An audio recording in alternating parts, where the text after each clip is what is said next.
I'm not sure what you're suggesting, Prudence, Mark said, his voice tight as he set down his coffee mug with deliberate control. I'm your husband, not some financial predator. All I'm asking is why you won't add me to your new investment account, I replied, keeping my tone even despite the familiar tension building between us. We've always maintained transparency with our finances. He sighed dramatically. It's just a small side portfolio I'm experimenting with. Not everything needs to be a joint venture. His tone shifted, softening into something almost patronizing. You've never shown much interest in investment strategy before. Suddenly you're concerned about asset allocation. I held his gaze across our kitchen island, the morning sunlight streaming through the windows of our Seattle home, illuminating the growing distance between us. I'm concerned about the secretiveness, Mark. First the locked phone, then the private email account, now separate finances. These aren't the actions of someone with nothing to hide. His face hardened. After 15 years, I think I've earned a little privacy. If you can't trust me with something as basic as managing some investments without your supervision, maybe we have bigger problems. He stood abruptly, grabbing his jacket. I'm late for work. We can continue this conversation about your trust issues another time. The front door closed with a decisive click, leaving me alone with my cooling tea and churning thoughts. My name is Prudence Westfield, 43 years old, a risk management consultant for insurance companies. I've built my career on identifying potential threats and creating protective measures before disaster strikes. My colleagues call me Prudence the Prescient for my ability to anticipate problems before they materialize. Ironic, then, that I'd been caught so off guard in my own marriage. Mark and I had met at a financial technology conference 16 years ago. He was charming, ambitious, and shared my appreciation for careful planning. We married a year later, built successful careers, and created a life that was comfortable, if not passionate. We'd decided early on not to have children, focusing instead on our professional goals and comfortable lifestyle.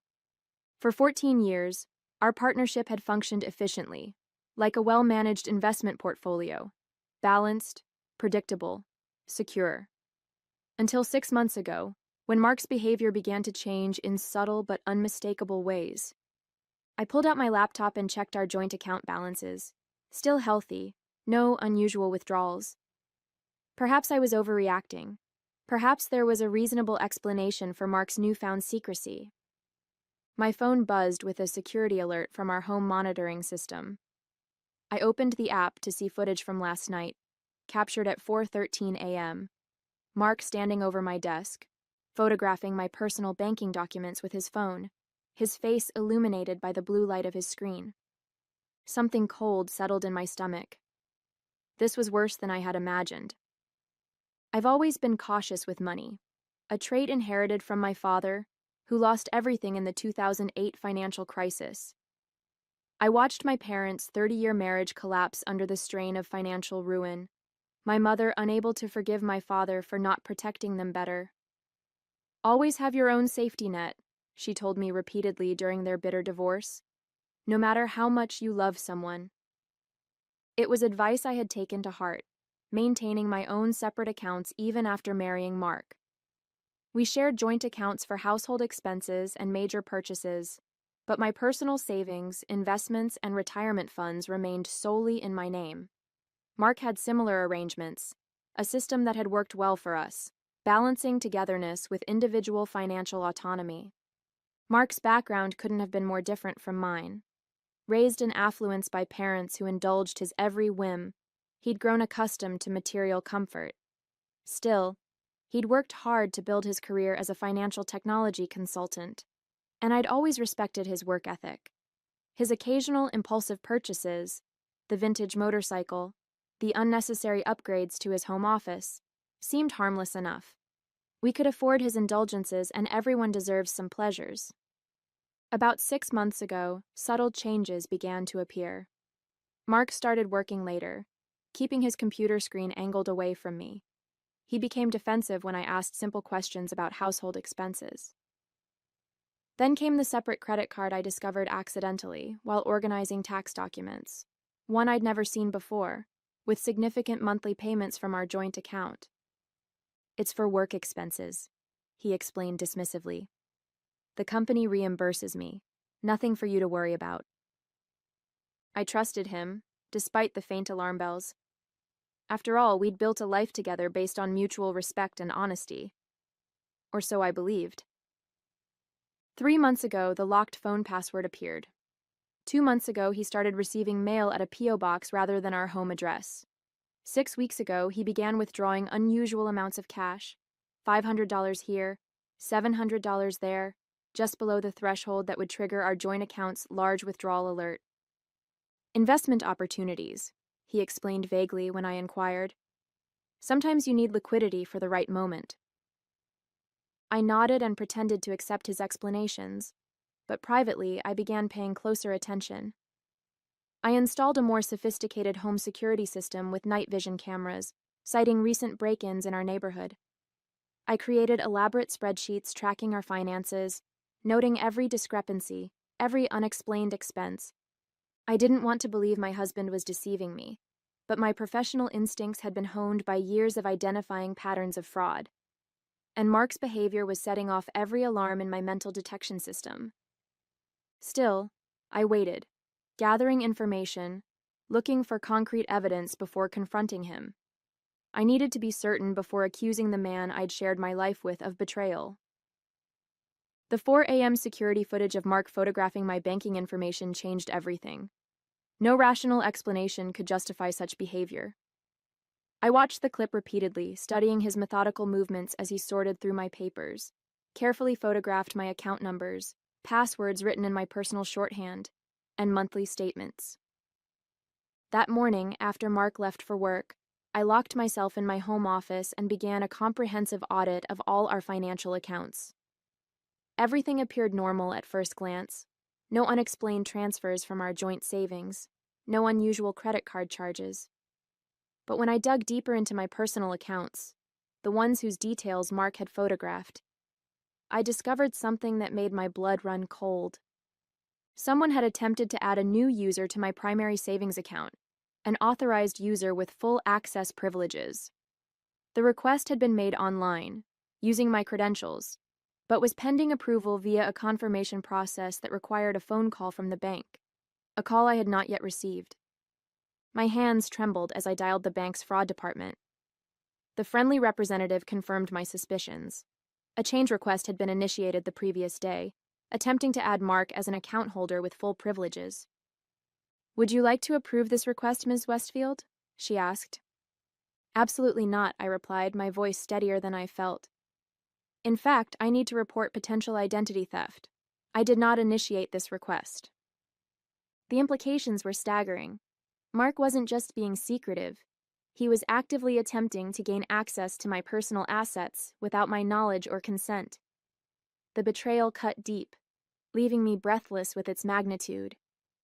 The bank representative was efficient and compassionate, helping me lock down my accounts, change all passwords, and place fraud alerts on my credit.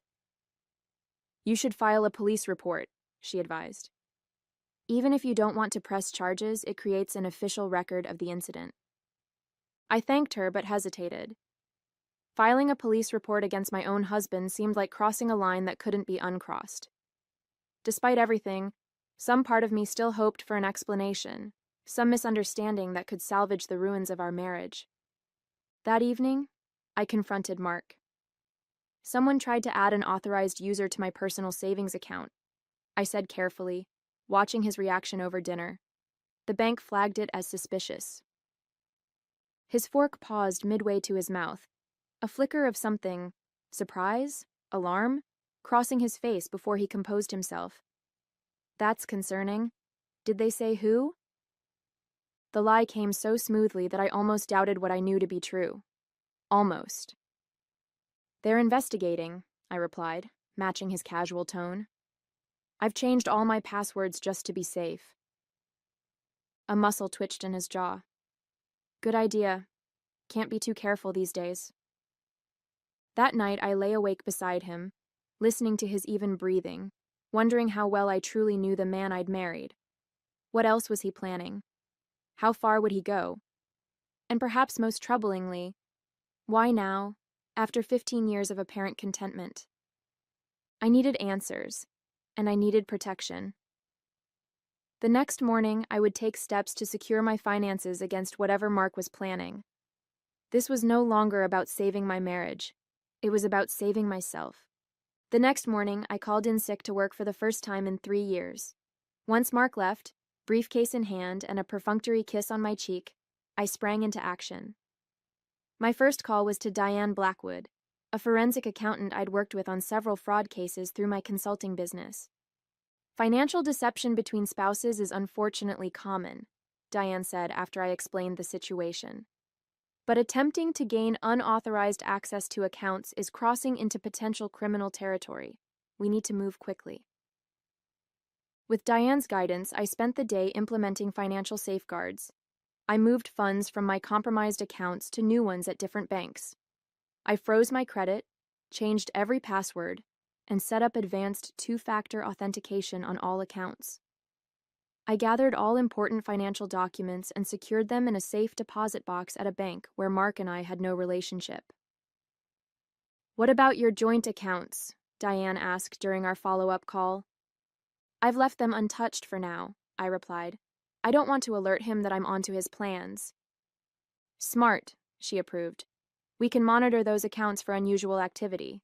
If he thinks he's about to gain access to your personal savings, he might get careless with the joint funds." I also reached out to Jonathan Lewis, an attorney specializing in financial fraud. His advice was blunt. Document everything. Start building a case now, even if you're not sure where this is heading, and consider setting up a decoy. A decoy? A financial honeypot, he explained. A dummy account that appears valuable but contains limited funds. If he attempts to access it, you'll have irrefutable evidence of intent. Following his advice, I established new accounts with modest balances, enough to appear valuable, but not catastrophic if compromised. I deliberately left information about these accounts where Mark might discover it, complete with passwords written in the same shorthand system he'd photographed. For 2 weeks, I maintained a facade of normalcy while monitoring our finances obsessively. Mark seemed to notice nothing amiss, though he was increasingly absent, citing late meetings and client dinners. I nodded and smiled, playing the role of unsuspecting wife while privately documenting his every suspicious move.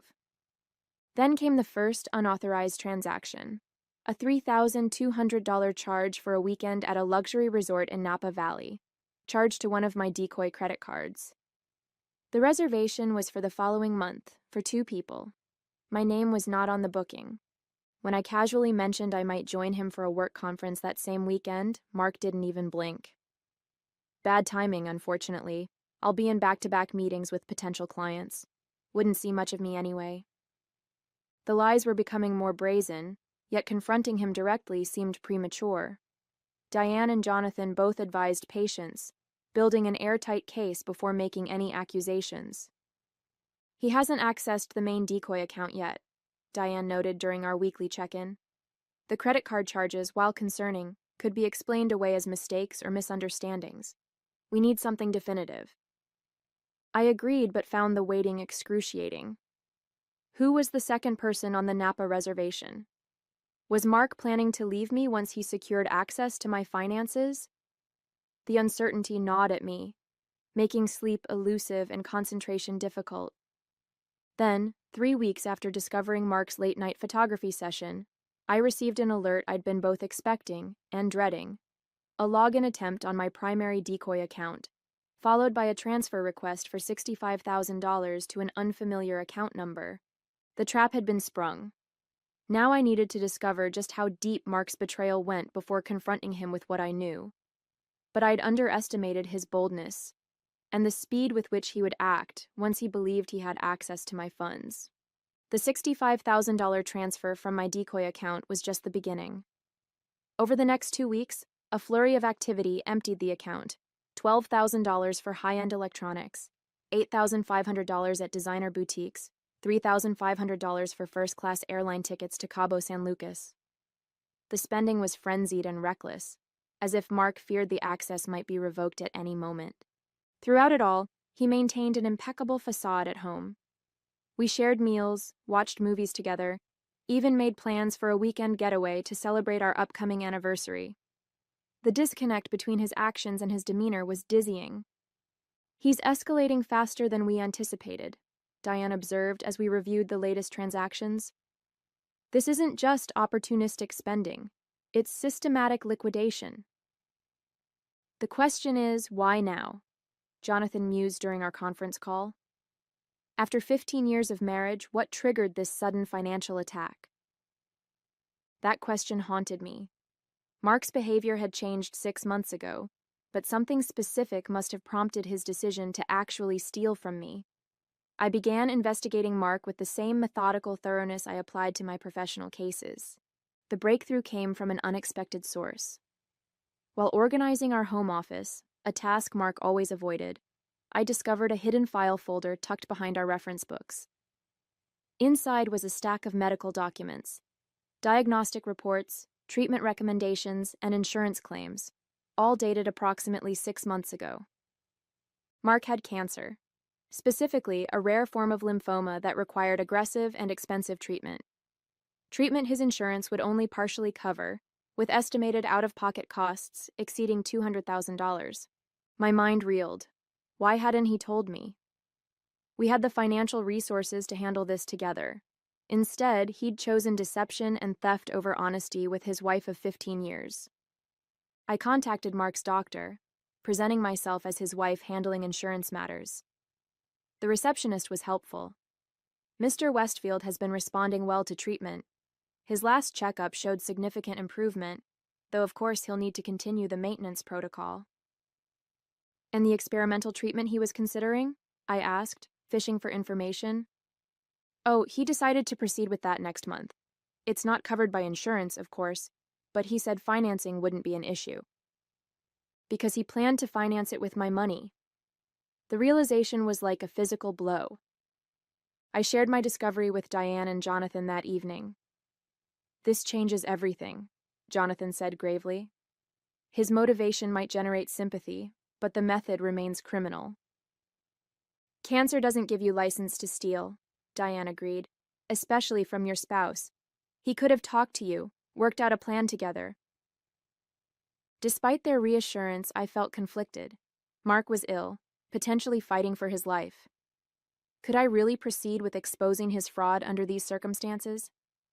My moment of hesitation evaporated the next morning when I checked the private investigator's report.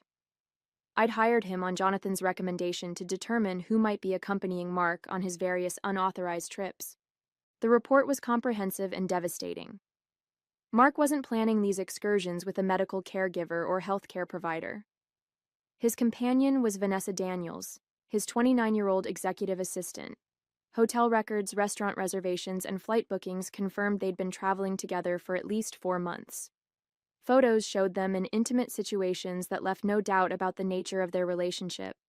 My husband was stealing my money not just for cancer treatment, but to finance a lavish lifestyle with his mistress.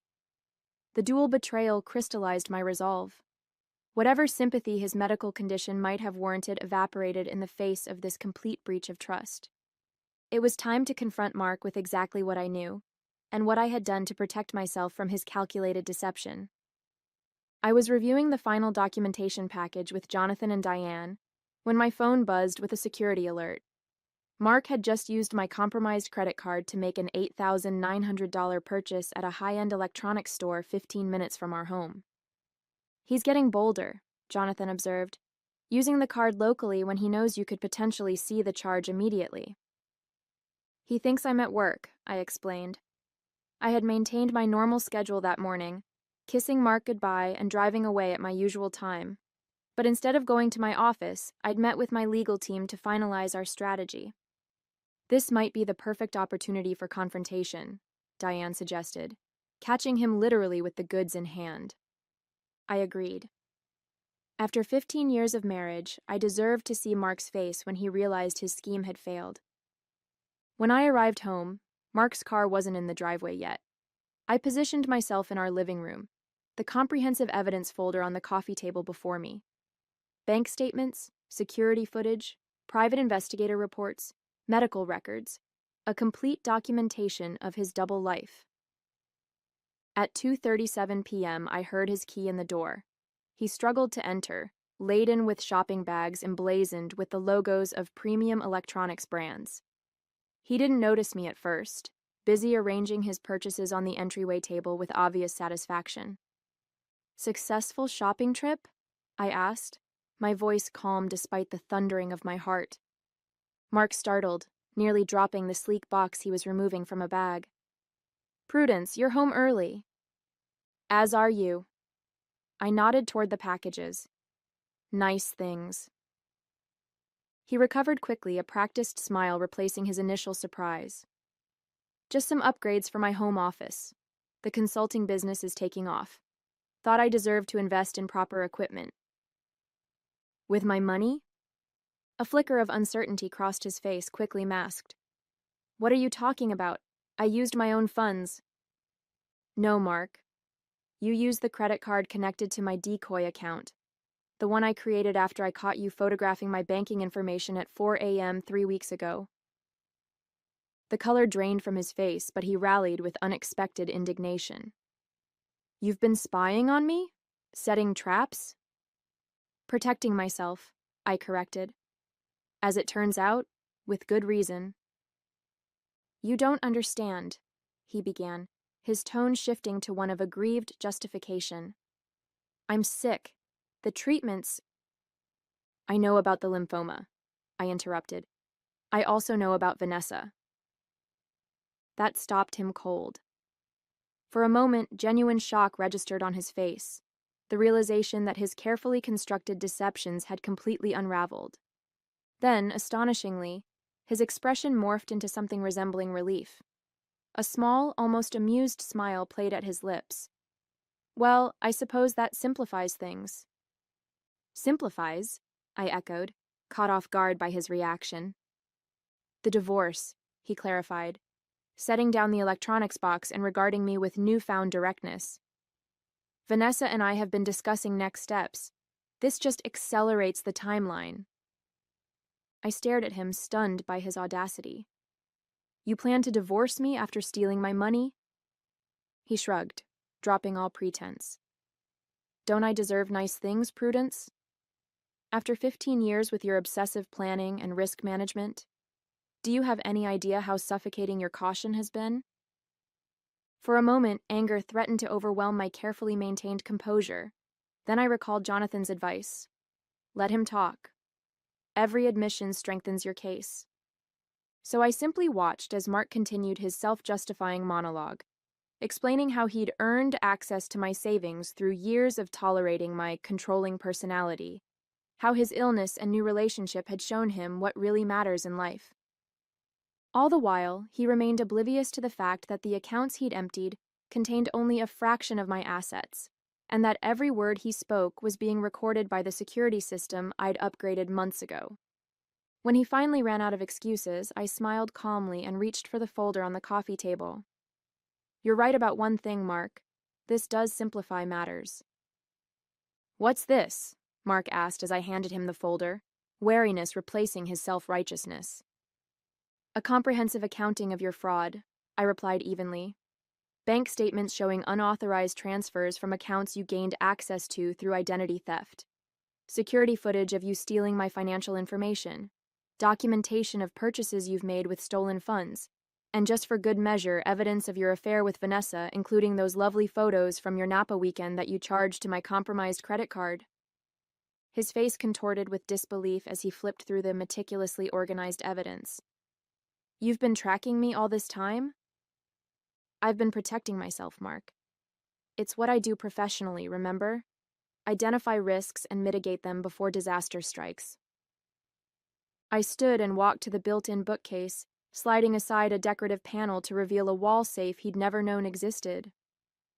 "The accounts you accessed were decoys, containing less than 5% of my actual assets. My real accounts remain secure and untouched." "You set me up," he accused, his voice hollow. "No, Mark. I gave you enough rope to hang yourself, which you proceeded to do with remarkable enthusiasm." I removed a second folder from the safe. This contains the divorce papers my attorney has prepared, citing financial fraud and adultery.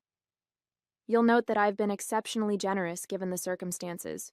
You keep your personal assets and retirement accounts. I keep mine. No alimony either direction. His eyes narrowed with sudden calculation. And if I refuse these terms? Then we moved to Plan B. I gestured toward the original folder. All of that evidence goes to the police, the district attorney, and your employer. Financial fraud involving this amount of money carries significant penalties, including potential prison time. Your medical condition might generate some sympathy, but the affair undercuts any claim that this was solely about healthcare costs. Mark's shoulders slumped as the full implications sank in. You've thought of everything. That's my job, I replied simply. The job you've always resented me for being good at. 1 month later, I sat in Jonathan's office for our final meeting. The divorce had been processed with surprising efficiency, and Mark had vacated our home without further dramatics. He didn't really have options, Jonathan observed, closing my file. The evidence was irrefutable. What did surprise me was the medical treatment plan he proposed to the court, Diane added. The actual costs were significantly lower than what he claimed when justifying his theft. I nodded, having already reached the same conclusion. He exaggerated the expenses to rationalize taking more than he needed. The cancer is real, but he's been using it as an excuse to finance his new life with Vanessa. The revelation should have hurt, but instead I felt only a detached sort of pity. Mark had constructed an elaborate justification for his betrayal, but at its core, his motivation was painfully mundane. A middle-aged man seeking excitement with a younger woman, willing to compromise his integrity and destroy his marriage in pursuit of that fantasy. Have you decided what you'll do with the house? Jonathan asked. I'm selling it. Too many memories, and frankly, I'm ready for a fresh start. I smiled, feeling lighter than I had in months. I've accepted a position with a firm in Portland, a significant promotion, actually. What I didn't mention was that the firm had been pursuing me for years, offers I'd always declined because Mark was established in Seattle. Another sacrifice I'd made for a marriage that had been slowly unraveling without my awareness. As I left Jonathan's office for the last time, my phone buzzed with a news alert. The tech company where Mark worked had announced significant layoffs amid an internal financial scandal. Mark's name appeared prominently in the article as one of the executives under investigation. I felt a moment of vindication, quickly followed by something more profound: indifference. Mark's future problems were no longer my concern.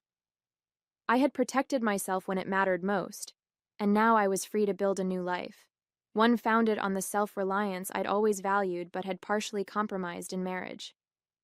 My mother had been right all along. Always have your own safety net. It was advice I would never again forget.